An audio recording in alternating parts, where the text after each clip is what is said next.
Hello అండి, welcome to Priya రుచులండి. నేను మీ ప్రియాని.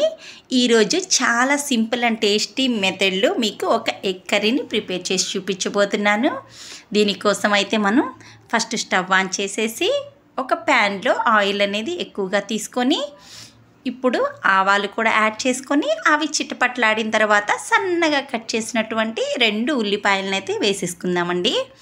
ఇవైతే ఇలా కలుపుతూ వేయించేసుకుందాము. ఈ కర్రీ అయితే చాలా బాగుంటుందండి. నెక్స్ట్ అల్లం వెల్లుల్లి పేస్ట్ 1 టేబుల్ స్పూన్ యాడ్ చేసి పచ్చివాసన పోయేంత వరకు ఇలా కలుపుతూ వేయించుకుందామండి.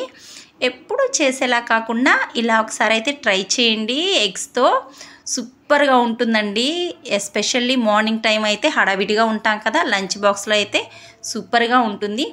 నెక్స్ట్ కరివేపాకు 2 రెమ్మలు, కొద్దిగా ధనియాల పౌడరు అది కూడా వేసేసిన తర్వాత ఇలా ఆయిల్లో కలుపుతూ వేయించుకోవాలండి.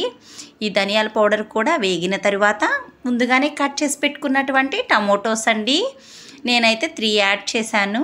సో ఈ టమోటోస్తోనే మనకు గ్రేవీ అనేది వస్తుందండి. సో ఇవి కూడా బాగా వేగి దగ్గర పడేంత వరకు వేయించుకొని ఎగ్స్ అండి నేను 3 తీసుకున్నాను. ఆప్షనల్ అండి, మీకు ఎన్ని కావాలంటే అన్ని తీసుకోవచ్చు. సో ఇలా డైరెక్ట్గా యాడ్ చేసేసుకుందామండి. నెక్స్ట్ పసుపు, కారం ఇవి కూడా యాడ్ చేసుకొని తరువాత చూసారా ఇలా చిన్నగా కలుపుతూ వేయించుకోవాలి. గుర్తుంచుకోండి, ఈ కర్రీ అయితే మనం బాగా వేయించుకున్న తర్వాత ఆయిల్ సపరేట్ అయ్యేంత వరకు కలుపుతూ వేయించుకోవాలి. నెక్స్ట్ రుచికి సరిపడినటువంటి సాల్ట్, ఇంకొద్దిగా నాకు కారం కూడా పట్టిందండి. సో చూసారా, మీరు గ్రీన్ చిల్లీ కావాలన్నా సన్నగా కట్ చేసి యాడ్ చేసుకోవచ్చు.